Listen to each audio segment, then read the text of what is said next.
Hello दोस्तों, आप सभी का हमारे यूट्यूब चैनल विनय स्टडी में स्वागत है। यदि आप CGPSC प्री 2020-21 की तैयारी कर रहे हैं तो हम आप लोगों के लिए लाए हैं एक स्मार्ट कोर्स जिसमें विभिन्न फैकल्टीज़ के माध्यम से आप लोगों को free online video lecture provide कराया जाएगा। यदि आप इसका PDF डाउनलोड करना चाहते हैं तो ये हमारा ऑफिशियल टेलीग्राम चैनल है, वहाँ जा कर के फ्री में आप PDF डाउनलोड कर सकते हैं। ये लिंक है, इसका लिंक मैं डिस्क्रिप्शन बॉक्स में भी प्रोवाइड करा दूँगा, या फिर आप विनय यादव ऑफिशियल सर्च करके भी ज्वाइन कर सकते हैं। स्मार्ट कोर्स में जुड़ने के लिए आप लोगों को हमारे चैनल को सब्सक्राइब करना होगा। जब आप हमारे चैनल को सब्सक्राइब करेंगे तो एक बेल आइकन होगा, बेल आइकन में ऑल नोटिफिकेशन ऑन जरूर कर दीजिएगा, तभी आप लोगों के पास सभी वीडियो के लेक्चर पहुंच पाएगा। अभी तक हमारे चैनल में 18,000 से भी अधिक सब्सक्राइबर है, तो आप भी जुड़ सकते हैं। मैं विनय यादव आप लोगों के लिए सिंधु घाटी सभ्यता का MCQ क्वेश्चन लेकर आया हूँ। इससे पहले हम सिंधु घाटी सभ्यता का वीडियो लेक्चर अपलोड किया हुआ है, उसे आपने नहीं देखा है तो पहले आप उसे देखिए, उसके बाद MCQ क्वेश्चन ज्वाइन कीजिए। तो चलिए स्टार्ट करते हैं। पहला प्रश्न है, निम्न में से किस एक पुरा स्थल से पाषाण संस्कृति से लेकर हड़प्पा सभ्यता तक के सांस्कृतिक अवशेष प्राप्त हुए हैं? 4 ऑप्शन है, इसमें एक ऑप्शन सही है, वो ऑप्शन है मेहरगढ़। मेहरगढ़ में पाषाण संस्कृति से लेकर हड़प्पा सभ्यता तक के सांस्कृतिक अवशेष प्राप्त हुए हैं। हड़प्पन संस्कृति के संदर्भ में शैलकृत स्थापत्य के प्रमाण कहाँ से मिले हैं? 4 ऑप्शन है। धौलावीरा ऐसा स्थान है जहाँ पर शैलकृत स्थापत्य के प्रमाण मिले हैं। धौलावीरा कहाँ है? धौलावीरा गुजरात के कच्छ जिले के भचाऊ, ये भचाऊ तहसील है, वहाँ पर खादिर नाम के एक द्वीप है जिसे वहाँ के स्थानीय लोग बैट कहते हैं, या स्थानीय भाषा में उसे बैट कहते हैं। उत्तरी पश्चिमी कोने पर बसा हुआ एक छोटा सा गांव है। इसके चारों ओर कच्छ का रेगिस्तान फैला हुआ है। वहाँ पर 2 नदियाँ हैं, बरसाती नदियाँ मनसर और मनहर। धौलावीरा के कोटड़ा ये वो स्थान है जहाँ पर खुदाई हुई थी और यहीं पर ही सिंधु सभ्यता के अवशेष प्राप्त हुए हैं। धौलावीरा के कोटड़ा नामक स्थान पर ही उत्खनन हुआ है, ध्यान में रखिएगा। धौला का अर्थ होता है सफ़ेद और वीरा का अर्थ होता है कुआं, तो आप इसे सफ़ेद कुआं भी कह सकते हैं। धौलावीरा की खुदाई 1967-68 में हुई है और इसे खोदने का श्रेय JP जोशी को जाता है। यहाँ पर उत्खनन से आयताकार नगर विन्यास प्राप्त हुए हैं, जिसमें यह 3 भागों में विभाजित था। किला, जिसे दुर्ग कहा गया, मध्यनगर, अवर नगर, ध्यान में रखेंगे। तीसरा प्रश्न है, निम्न स्थानों में से किस एक स्थान पर सिंधु घाटी सभ्यता से संबंध विख्यात वृषभ मुद्रा प्राप्त हुई है? तो मोहनजोदड़ो ऐसा स्थान है जहां पर वृषभ मुद्रा प्राप्त हुई है। मोहनजोदड़ो कहाँ है? पाकिस्तान के सिंध प्रांत के लकराना जिले में सिंधु नदी के दाहिने किनारे पर स्थित है मोहनजोदड़ो। इसकी खोज 1922 में राखलदास बनर्जी द्वारा किया गया था और यहाँ पर पशुपति शिव की प्रसिद्ध मुहर भी प्राप्त हुई। ऑप्शन डी यहाँ पर सही होगा।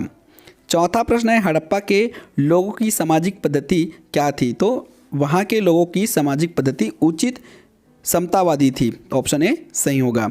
सैंधव सभ्यता से संबंध किन स्थलों से चावलों की खेती के प्रमाण मिले हैं? तो चावल की खेती के प्रमाण 2 जगह से मिले हैं, रंगपुर और लोथल। रंगपुर कहाँ है? रंगपुर जो है लोथल से 50 किलोमीटर दूर पर भादर नदी के किनारे स्थित है। यहाँ पर चावल की भूसी मिली है। और लोथल जो अहमदाबाद से 114 किलोमीटर दूरी पर स्थित है और यहाँ पर चावल की खेती के साक्ष्य प्राप्त हुए हैं। तो ऑप्शन बी लोथल और रंगपुर सही होगा। छठवां प्रश्न है, सिंधु घाटी के घर किससे बनाए जाते थे? सिंधु घाटी संस्कृति की विशेषता उसकी नगर योजना प्रणाली थी। वहाँ की मकानें पक्की ईंटों से बनाए गए थे। इस सभ्यता की ईंटों की विशेषता उन पर किसी प्रकार का चित्र नहीं मिलना है। हालांकि कुछ ईंटें ऐसी थी जिनमें कुत्तों और कौवे के निशान मिले हैं। 7वां प्रश्न है, बिना दुर्ग के एकमात्र सिंधु नगर कौन सा था? बिना दुर्ग का एकमात्र सिंधु नगर चौंदड़ो था। इसकी खोज 1931 में MG मजूमदार द्वारा की गई थी।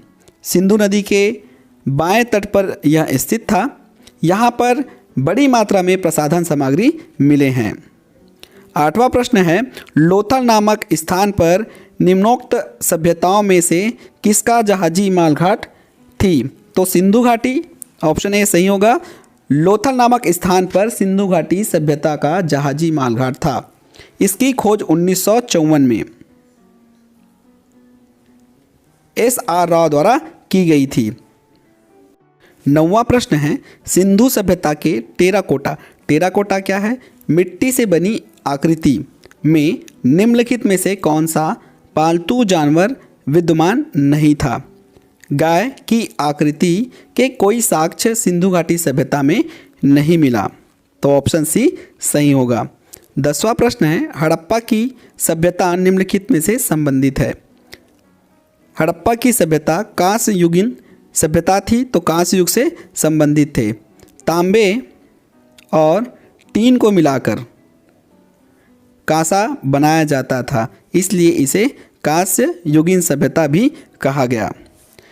11वां प्रश्न है, सिंधु घाटी की सभ्यता को आर्य पूर्व सभ्यता किसके प्रमाण मिलने के कारण से कहा जाता है? इसमें 4 ऑप्शन हैं।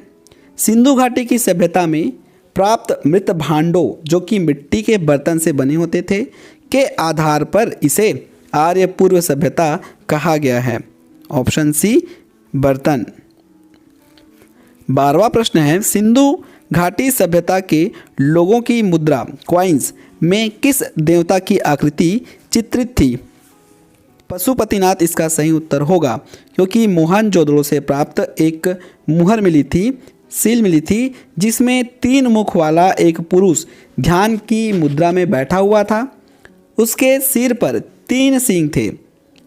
इसके बाईं ओर एक गैंडा और भैंसा तथा दाईं ओर हाथी तथा व्याघ्र है। इसे पशुपति शिव माना गया है। मार्शल ने इसे आद्य शिव भी बताया था, तो ऑप्शन ए यहाँ पर सही होगा। 13वां प्रश्न है, हड़प्पा कालीन सभ्यता का विशाल कोठार जहाँ पर अनाज संग्रहण किया जाता था, अनाज संग्रहण करने का स्थान कहाँ मिला? तो मोहनजोदड़ो इसका सही उत्तर होगा। मोहनजोदड़ो में एक वृहद स्नानागार मिला, तो ऑप्शन ए यहाँ पर सही होगा। मोहनजोदड़ो में लगभग ऐसे 27 प्रकोष्ठ मिले और मार्टिमर व्हीलर ने इसे अन्नागार बताया। 14वां प्रश्न है, निम्नलिखित में से कौन सा स्थल भारत में नहीं है? आपको बताना है कौन सा स्थल भारत में नहीं है। तो हड़प्पा ये जो है पाकिस्तान के पंजाब प्रांत में माटगोमरी जिला में रावी नदी के तट पर स्थित है। इसका क्षेत्रफल सिंधु सभ्यता का दूसरा बड़ा स्थल है। 15वां प्रश्न है, इनमें से कौन एक हड़प्पा सभ्यता की पूर्वी सीमा का निर्धारण करता है? उत्तर में जम्मू कश्मीर मांडा, दक्षिण में दैमाबाद महाराष्ट्र, आलमगीरपुर उत्तर प्रदेश मेरठ में है, ये दूरस्थ पूर्व सीमा है, और दूरस्थ पश्चिम सुतकांगेडोर बलूचिस्तान में स्थित है। तो यहाँ पर पूछा गया है पूर्वी सीमा, तो पूर्वी सीमा आलमगीरपुर सही होगा। उसके बाद है 16वां प्रश्न, हड़प्पा कालीन लोगों को किसकी जानकारी नहीं थी? तो इसमें हड़प्पा कालीन लोगों को लोहे के बारे में कोई जानकारी नहीं थी। सोना, चांदी, तांबा, कांसा, सीसा के बारे में ज्ञान था। गेहूं तथा जौ के दाने भी वहाँ मिला था, लेकिन लोहे के बारे में वहाँ कुछ नहीं मिला और वहाँ के लोग लोहे के बारे में नहीं जानते थे। 17वां प्रश्न, हड़प्पा सभ्यता की खोज किस वर्ष में हुई थी? तो 1921 में हड़प्पा की खोज की गई। इसके पुरातत्व सर्वेक्षण विभाग के महानिदेशक जॉन मार्शल के निर्देश में 1921 में राय बहादुर दयाराम शाहनी ने पाकिस्तान के पंजाब प्रांत में, जो कि तत्कालीन माटगोमरी ज़िले में है, वहाँ पर खुदाई की और यह हड़प्पा जो है रावी नदी के तट पर स्थित है। 18वां प्रश्न, हड़प्पा का स्थल किस नदी के तट पर अव्यवस्थित है? तो ये जो है रावी नदी के किनारे स्थित है। ऑप्शन डी सही होगा। मोहनजोदड़ो सिंधु नदी के किनारे है, रोपड़ सतलज नदी के किनारे, कालीबंगा घाघर नदी के किनारे और लोथल जो है भोगवा नदी के किनारे बसा हुआ है। 19वां प्रश्न है, सिंधु सभ्यता के निम्नलिखित शहरों में से कौन सा एक जल प्रबंधन के लिए जाना जाता है? तो जल प्रबंधन के लिए धौलावीरा जाना जाता है। ऑप्शन डी यहाँ पर सही होगा। 20वां प्रश्न है, सिंधु घाटी सभ्यता के निम्नलिखित में से किस एक स्थल पर प्राचीन गोदीबाड़ा डाक यार्ड था? तो 4 ऑप्शन हैं, उसमें लोथल सही उत्तर होगा। इसकी खोज जो है राय बहादुर दयाराम साहनी के द्वारा किया गया। सिंधु सभ्यता में लोथल एवं सुतकोदा बंदरगाह थे। ऑप्शन डी सही होगा। थैंक यू दोस्तों, वीडियो कैसा लगा कमेंट करके हमें ज़रूर बताइएगा। PDF के लिए आप हमारे टेलीग्राम चैनल ज्वाइन कर सकते हैं, उसका लिंक डिस्क्रिप्शन बॉक्स में दिया हुआ है। थैंक यू दोस्तों।